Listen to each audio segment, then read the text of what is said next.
Assalamualaikum warahmatullahi wabarakatuh. Hari ini di mata kuliah statistik 2 kita akan masuk ke materi uji statistik non parametrik. Jadi di statistik itu ada statistik parametrik dan yang non parametrik. Nah, hari ini kita akan membahas yang uji statistik non parametrik. Nah, pada dasarnya statistik itu ada dibedakan dari dua tahapan. Yang pertama itu statistik deskriptif. Jadi ini kayak yang kita lakukan di statistik 1. Jadi kita cuma menggambarkan hal-hal yang penting dari suatu data, misalnya rata-ratanya, variasinya. Dulu kita lihat mean, median, modus seperti itu di statistik 1. Kemudian yang kedua yaitu ada statistik inferensi, yaitu kita sudah menuju ke taraf yang lebih tinggi, yaitu dari data yang ada kita tuh harus mengambil suatu keputusan. Nah, itulah yang kita lakukan di statistik 2. Jadi statistik 2 kita akan mempelajari statistik inferensi. Kalau deskriptif itu yang kita lakukan di statistik 1. Nah, di statistik 2 ini makanya kita gunakan sebagai materi yang membantu kalian nanti saat pengerjaan skripsi kalian. Seperti itu. Nah, di statistik inferensi ini kita dalam prakteknya bisa menggunakan yang pertama statistik parametrik, yang kedua statistik non parametrik. Nah, ketika kita diharuskan untuk menggunakan statistik parametrik, jadi kita harus cermat dalam melakukannya sehingga tidak akan terjadi kesalahan. Jadi kesalahan itu terjadi ketika dari data-data yang ada itu tidak mempunyai ciri-ciri tertentu yang dapat memenuhi asumsi-asumsi dalam penggunaan metode parametrik. Jadi ketika nanti data yang kalian dapatkan itu sudah mentok tidak bisa digunakan pengolahannya menggunakan statistik parametrik, maka ya udah langkah terakhir yang harus kalian gunakan adalah menggunakan statistik non parametrik seperti itu. Tapi kalau yang pada umumnya tetap menggunakan statistik parametrik. Ini statistik parametrik digunakan ketika sudah tidak ada cara lain, ketika di parametrik sudah tidak ada cara lain, makanya ya udah langkah terakhir adalah menggunakan statistik non parametrik. Nah, di statistik parametrik sendiri ada beberapa asumsi yang harus dipenuhi sehingga kalian bisa melanjutkan dalam pengolahan data. Ketika asumsi ini tidak ada salah satu yang tidak bisa kalian dapatkan, maka kalian sudah menggunakannya statistik non parametrik. Nah, asumsi yang pertama adalah sampel data mahasiswa dari populasi yang mempunyai distribusi normal. Kemudian yang kedua, pada uji T dan uji F untuk 2 sampel atau lebih, kedua sampel diambil dari populasi yang mempunyai varian yang sama. Kemudian yang ketiga, variabel atau data yang diuji haruslah data bertipe interval atau rasio. Jadi ketika data kalian bukan bertipe interval atau rasio, maka tidak bisa menggunakan statistik parametrik. Dan yang keempat, jika jumlah atau sampel data sangat kecil, sedangkan distribusi data populasinya tidak diketahui kenormalannya, maka tidak bisa menggunakan statistik parametrik. Jadi misal nih, kalau sampel rata-rata kan minimal harus lebih dari 30. Jadi ketika kurang dari 30 itu tidak bisa menggunakan statistik parametrik. Jadi digunakan statistik non parametrik. Kemudian, nah ini kelebihan dari statistik parametrik. Jadi kan karena yang parametrik harus memenuhi minimal 4 asumsi di slide sebelumnya tadi. Nah, keunggulan statistik non parametrik yang pertama adalah mampu digunakan pada data yang tidak bisa diproses dengan prosedur parametrik jelas. Ketika tidak bisa digunakan dengan parametrik, berarti harus menggunakan non parametrik. Kemudian, jadi pada bentuk apapun, tipe data apapun tidak dibatasi fase interval misalnya seperti itu, tidak hanya dibatasi fase tertentu, itu non parametrik bisa digunakan. Jadi jumlah data berapapun, misal cuma ada 10, ada 15 itu bisa digunakan. Ketika parametrik kan minimal harus 30. Kemudian ini bentuk datanya itu campuran, misalnya interval rasionya itu campuran itu bisa menggunakan statistik non parametrik. Interval, nominal, gabung, kayak gitu bisa menggunakan non parametrik. Nah, karena ada kekurangan berarti ada kelebihan. Nah, kekurangannya yang pertama adalah karena bisa digunakan dengan asumsi yang minimal sekalipun, jadi tidak banyak asumsi harus dipenuhi sebelum menggunakan statistik non parametrik ini, maka kesimpulan yang diambil itu akan lebih lemah ketika dibandingkan menggunakan statistik parametrik. Jadi kalau kesimpulan kita mau kuat, ya udah kita menggunakan statusnya yang parametrik. Makanya misalnya data yang kita ambil harus lebih dari 30 sampelnya. Kalau kurang dari 30 pasti kesimpulan yang kita ambil cenderung lebih ini subjektif, jadi akan lemah. Kemudian karena asumsinya diperlonggar, jadi ya tadi nggak ada asumsi-asumsi harus dipenuhi, maka hasil yang didapat itu akan bersifat umum atau lemah, seperti terkait dengan yang pertama tadi ini. Misalnya ini ketika ada ujian masuk pada sekolah A dan B di dua sekolah yang berbeda, jika sekolah A menerapkan syarat masuk yang ketat, maka mungkin hanya 30 yang diterima. Sedangkan sekolah B yang lebih longgar persyaratannya, mereka yang tidak diterima di sekolah A bisa masuk ke sekolah B. Dan jumlahnya bisa lebih dari 30 orang.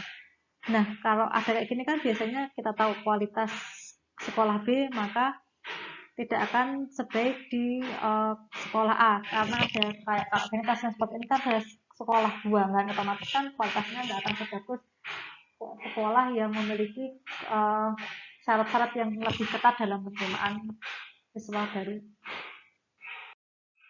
Nah, sekarang kita akan ini menjawab pertanyaan mengapa harus non parametrik. Nah ini yang pertama, jika data masih memenuhi asumsi parametrik, jadi gunakanlah yang parametrik. Jadi non parametrik itu pilihan terakhir. Jadi ketika masih bisa menggunakan statistik parametrik, gunakan parametrik dulu, itu pilihan pertamanya.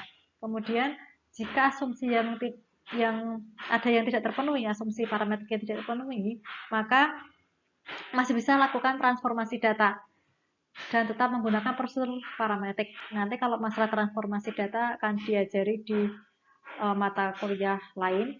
Kemudian jika memang sudah tidak ada jalan lain yang tadi parametrik kok tidak bisa ditransformasi datanya, nah itu jika tidak ada jalan lain, maka baru pilihan terakhir adalah menggunakan statistik non parametrik. Kemudian ini yang saya bilang tadi, jumlah data terlalu sedikit, jadi diusahakan penambahan data dulu. Kalau bisa dicari datanya lebih dari 30, usahakan dulu dicari datanya paling maksimal yang kalian bisa. Jadi harus minimal itu 30. Kalau usahakan lebih dari 30.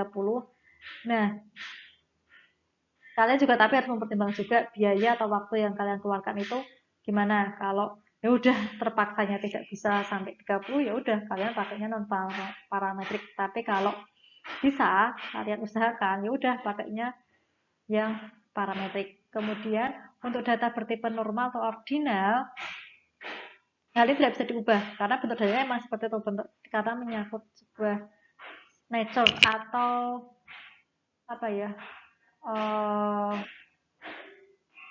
sifat-sifat data itu udah emang nggak bisa dirubah, emang harus kayak gitu. Maka prosedur non parametrik sangat dianjurkan untuk tipe data nominal atau ordinal. Jadi kalau data kalian nominal atau ordinal dan tidak bisa transformasi datanya, makanya udah kalian terpaksanya menggunakan statistik non parametrik. Nah, ada beberapa statistik non parametrik yang bisa kita pelajari. Yang pertama uji tanda berpasangan, yang kedua uji peringkat 2 sampel Mann-Whitney, yang ketiga uji peringkat 2 sampel Wilcoxon, dan yang keempat uji korelasi peringkat Kearney. Nah ini tabel ini berpatokan ya, kalian harus hafal. Kalau nggak hafal ya kalian berdua aja, ujiannya open book jadi bisa kalian buka. Ini ada ininya, yang kalian pahami itu areanya. Jadi alfa. Jadi yang pertama alfa 0,1 itu Z-nya, skor Z-nya adalah 1,28. Kemudian yang alfa 0,05 skornya 1,645. Kemudian yang 0,025 skornya 1,96. Yang 0,01 skornya 233. Dan yang 0,05 skornya 258. Sedangkan yang sentral area ini adalah 1-2 alfa. Jadi misalnya ini kan alfanya 0,101, 1 dikurangi 2 kali alfa. Alfa ini kan ada yang kanan, ada yang kiri, berarti ini dua sisi. Berarti kan kalau dikalikan 2, 0,20. 1 dikurangi 0,20 ketemunya 0,80. Yang paling bawah juga seperti itu caranya. Jadi ini patokan ini harus kalian simpan atau kalian hafalkan. Kalau paling aman sih kalian hafalkan, tapi ya biasanya sih kalau open book ya tinggal buka aja. Kalau dari saya open book sih seperti itu. Nah, kita ke yang pertama dulu, pengujian non parametrik yang pertama yaitu uji tanda perpasangan. Uji ini dilakukan pada dua sampel terpisah atau independen. Ada tanda positif dan ada tanda negatif. Tanda positif adalah ketika data pada suatu sampel lebih besar dari pasangannya dalam sampel yang lain. Kemudian tanda negatif adalah data pada suatu sampel kurang hasilnya dari pasangannya dalam sampel yang lain. Sedangkan tanda 0, data pada suatu sampel atau itu akan sama dengan pasangannya dalam sampel yang lain. Biar lebih jelas kita nanti akan langsung masuk ke soal. Nah, ini sudah ada tanda positif dan negatif, kemudian ini P-bar atau rata-rata adalah proporsi sukses dalam sampel, kemudian ini kalau n kecil itu biasa ya jumlah data, jadi banyak data positif dan tanda negatif dalam sampel, kemudian P-bar itu rumusnya 1 dikurangi P-bar, ini rumus bisa kalian baca, kemudian sukses tergantung dari apa yang dinyatakan atau ingin diuji dalam soal. Jadi jika ingin diuji soal yang ingin diuji itu A lebih besar dari B, maka sukses adalah banyaknya tanda positif. Tapi sebaliknya jika yang diuji adalah A kurang dari B, maka sukses adalah banyaknya tanda negatif. Nih contohnya. Berikut adalah preferensi konsumen terhadap dua merek sabun mandi. Dengan taraf nyata 1% atau 0,01, ujilah apakah proporsi preferensi konsumen pada kedua merek bernilai sama. Sama ya, berarti kan sama dengan. Nah, kita cari ini dulu. Soalnya tuh ini ya, dari tabel ini kita lihat. Ada 15 responden, ini looks dan give tanda. Nah, tanda positif ini kalian lihat. Looks 4, give 2. 4 dikurangi 2 kan plus 2. Simbolnya kan berarti positif. Kemudian yang selanjutnya 2 dan 3. 2 dikurangi 3 adalah negatif 1, berarti tandanya negatif. Kemudian 3 dikurangi 3 kan 0. Ini 0. Nah, sampai bawah kalian lihat ini. Ini adalah hasil dari looks dikurangi dengan give. Nah, sekarang kita hitung banyak tanda positif ada 8.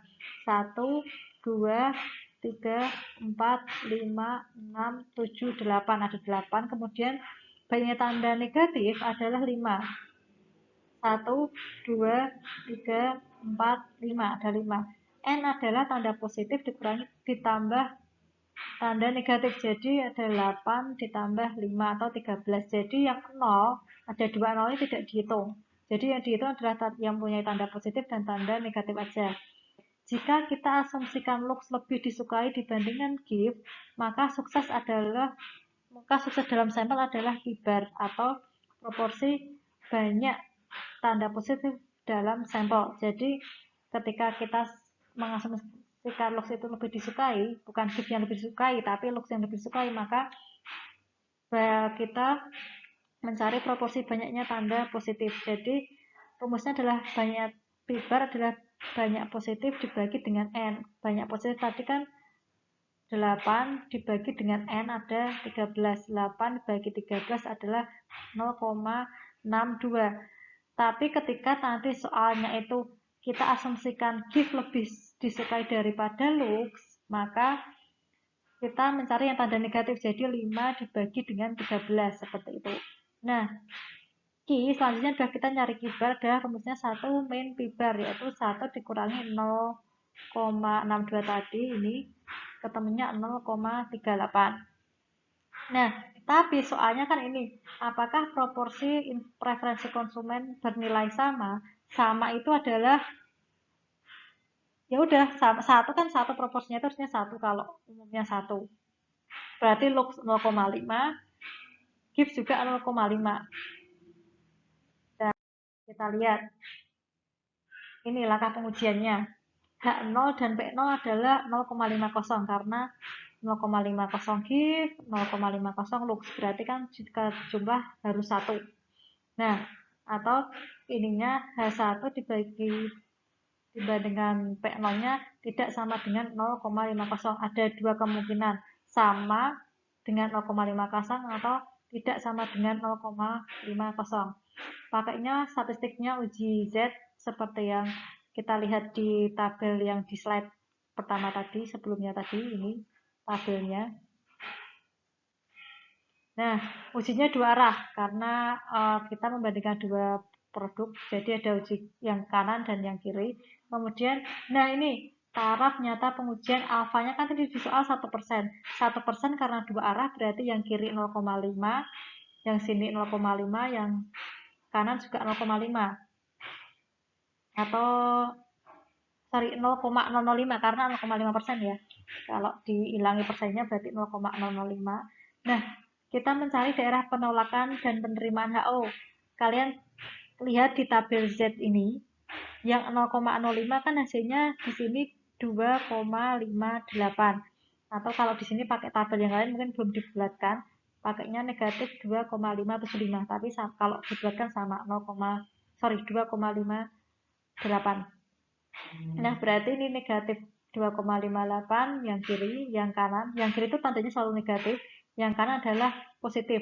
Karena kalian tahu, di kanan 0 itu tandanya selalu positif kalau kita bikin tabel, kalau yang di kiri 0 itu tandanya negatif.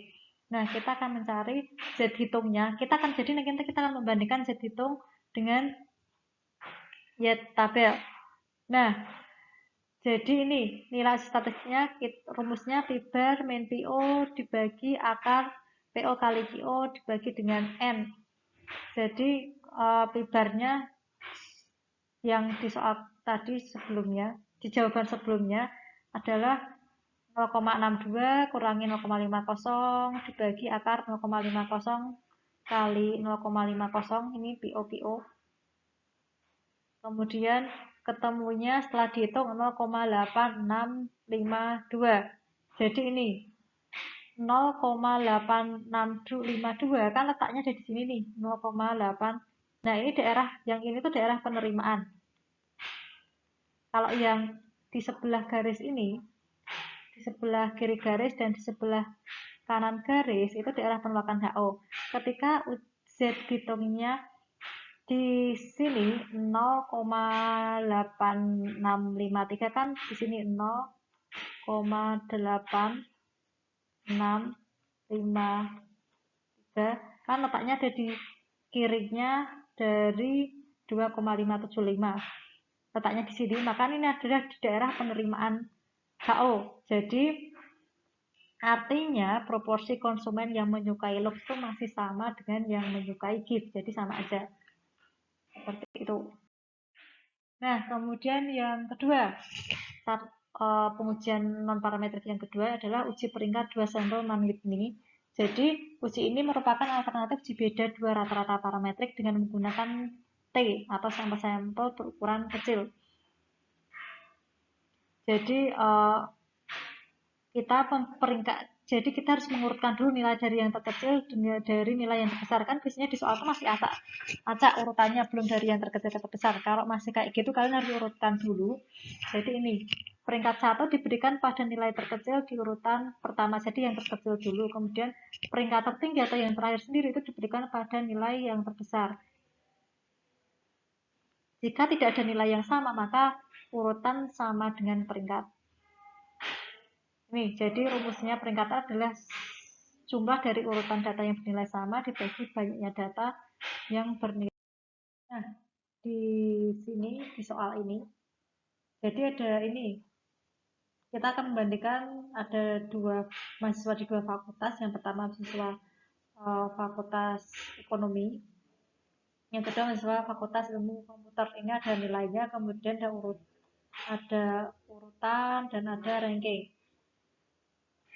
Nah, ini kalian lihat di sini untuk ranking, untuk kita membandingkan ranking untuk anak yang bernilai 70 dan 75. Yang 70 dulu. 70 untuk yang fakultas ekonomi kan ini. Nilai 70 urutannya di dari urutan 8. Kemudian yang di fakultas ilmu komputer ada 2. Mereka ada di urutan 6 dan 7. Nah, ini untuk ranking urutan 70 berarti ini tadi 6 7 yang ditambah 8 ini nggak ada ya harusnya ya, ini kalian hilangkan di soal kalian. Nah, tadi di fakultas ekonomi itu urutan 70 ada di peringkat 8, kemudian yang di fakultas ekonomi ada di urutan 6 dan 7, berarti 6, 7 tambah 8, 6 ditambah 7 tambah 8 dibagi 3, ini rata-ratanya. Ketika ada 3 data, berarti rata-ratanya 3, 6, 7, 8 kan semuanya 3, berarti kita nyari rata-ratanya 21 dibagi 3 ketemunya 7. Kemudian untuk ranking 75 itu 75 ini berarti yang fakultas ekonomi itu 10, urutan 10, kemudian sedangkan di yang fakultas ilmu komputer ada di urutan 9. Berarti 9 tambah 10 dibagi 2 atau 9,5. Ini untuk rumus-rumus untuk peringkat 2 sampel ini akan kita langsung jelaskan di soal lebih memudahkan kalian. Nah, ini contohnya. Berdasarkan tabel 2, ujilah dengan taraf nyata apakah peringkat nilai fakultas ekonomi lebih besar dibandingkan fakultas ilmu komputer. Nah, ini tandanya kan ada kata-kata lebih besar nih. Kalau lebih besar, maka yang kalian arsir itu di kurvanya ini adalah sebelah kanan. Kalau ini daerah penolakannya itu ada di kanan ini. Angka 1,645 ini kalian lihat di tabel Z tadi yang beberapa slide sebelumnya saya sebutkan, ini harus dihafal. Tadi ada hasilnya dari uji Z 0,050 ketemunya adalah 1,645. Jadi di daerah penolakannya ini batasnya di yang kanan itu 1,645. Nah, ketika ada kata-kata lebih kecil, maka nanti yang kalian arsir tuh yang sebelah kiri ini, sebelah kiri sini. Tapi kalau kata-katanya lebih besar, maka yang daerah penolakannya itu ada di sebelah kanan. Kalau ada tanda, bukan tanda, kata-kata sama dengan seperti soal yang pertama tadi, yang kalian arsir ada kanan dan kiri. Kalau berarti gini, ada kurva. Kalau lebih besar, daerah penolakan itu ada di kanan kurva.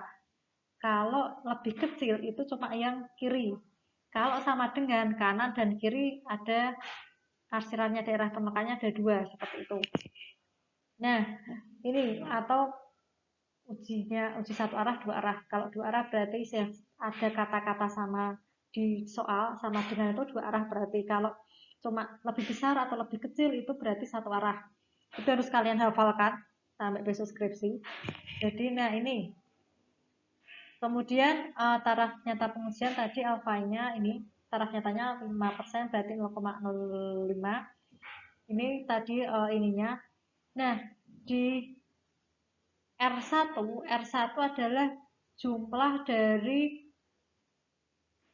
urutan ininya, peringkatnya. Jadi dijumlahkan tadi jumlahnya 117, kemudian yang R2 itu yang ilmu ekonomi totalnya 93, kemudian N adalah jumlah data.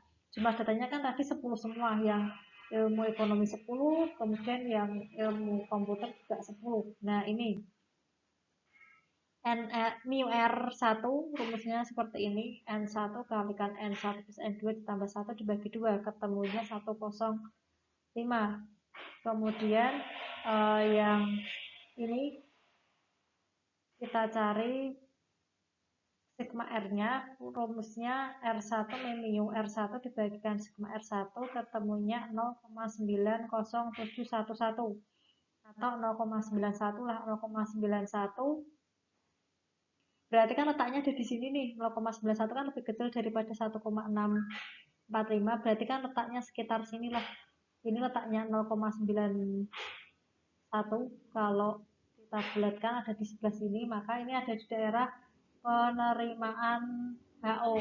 Nanti kalau penolakannya di kanan ini aja, sedangkan ini yang penerimaan. Jadi kita akan menyimpulkan bahwa dari hasil ini peringkat nilai UAS statistik 2 di Fakultas Ekonomi sama dengan yang ada di Fakultas Ilmu Komputer, seperti itu hasilnya. Nah, yang ketiga, cara ketiga di uji statistik non parametrik adalah uji peringkat 2 sampel Wilson. Jadi ini kalau sampelnya itu ukurannya kecil, langsung aja di soal. Nah, ini ada berikut ada soal. Ini berikut adalah data pendapatan dua kelompok pekerja. Ada di departemen Q dan departemen Z. Jadi ini pendapatannya, kemudian ini urutannya, kemudian ini rankingnya. Jadi W adalah total dari ranking yang ada 1 tambah 2 tambah 6 tambah 10 ketemunya 19. Ini juga sama. Kalau ini belum dijumlah ya, nanti dijumlah sendiri. Nah, dengan taraf nyata 5%, ujilah apakah peringkat pendapatan Q, jadi kita akan membandingkan apakah yang di departemen Q itu lebih kecil dibandingkan dengan departemen Z. Karena lebih kecil, kita pakainya uji satu arah. Ada kata lebih kecil atau lebih besar, pakainya satu arah. Kita langsung ke soal. Nah, ini tadi kan 0,05 ketemunya karena lebih kecil, kata-kata lebih kecil berarti ada di sebelah kiri daerah penolakannya. Itu Z-nya, hasil Z tabelnya 1,645. Nah, ini untuk N jumlah data yang departemen Q tadi ini jumlah datanya ada 4, sedangkan di departemen Z ada 8. Kemudian W adalah jumlah dari departemen yang kita mau cari, yaitu departemen Q, jumlahnya 19. Rumusnya ini W sama dengan N1 dikalikan N1 plus N2 plus 1 dibagi 2, ketemunya 26. Kemudian ininya SE-nya, ini rumusnya ketemunya akar 34,688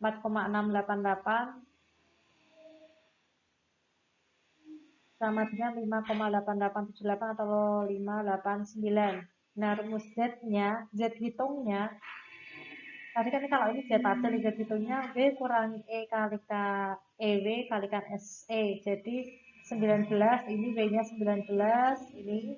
Kemudian EW-nya ketemunya ini 26, kemudian SE-nya ketemunya ini 5,89. Ketemunya negatif 1,19. Negatif 1,119 berarti ada di sini. Ini berarti di daerah penerimaan. Berarti HO diterima. Ketika hasilnya ada di sebelah kanannya Z Z tabel, maka ini ada di daerah penerimaan, kan tadi letaknya negatif 1,19 ada di sini, berarti ini kita simpulkan bahwa peringkat pendapatan di kedua departemen adalah sama. Nah, yang terakhir uji korelasi peringkat Spearman. Jadi kita menggunakan ini ketika ada penetapan tingkat data yang berpasangan. Rumusnya seperti ini, biasa. Kita akan membuat jelas rumus, langsung ke soal saja. Jadi ini, nah di soal yang uji korelasi peringkat Spearman ini ada contoh, 2 pakar ahli diminta memberikan peringkat kinerja pada 10 bank di Indonesia. Peringkat diberikan mulai dari bank terbaik atau peringkat 1, sedangkan yang terburuk diberi peringkat 10. Nah, hasilnya ada di tabel 4 ini. Ini ada yang pakar pertama, kemudian hasilnya seperti ini, ada 10 bank, A, B, sampai J, kemudian ini ranking pakar kedua.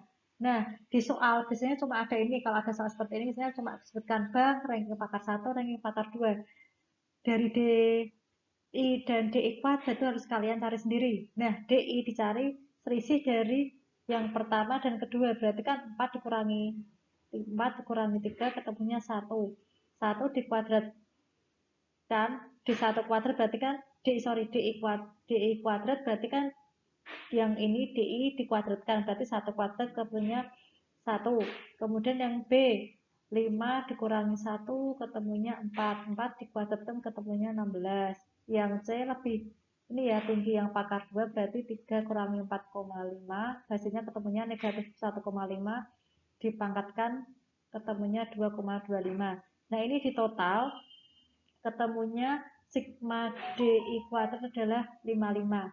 Pertanyaannya, dengan taraf nyata 5%, ujilah apakah pada korelasi antara peringkat yang diberikan kedua pakar.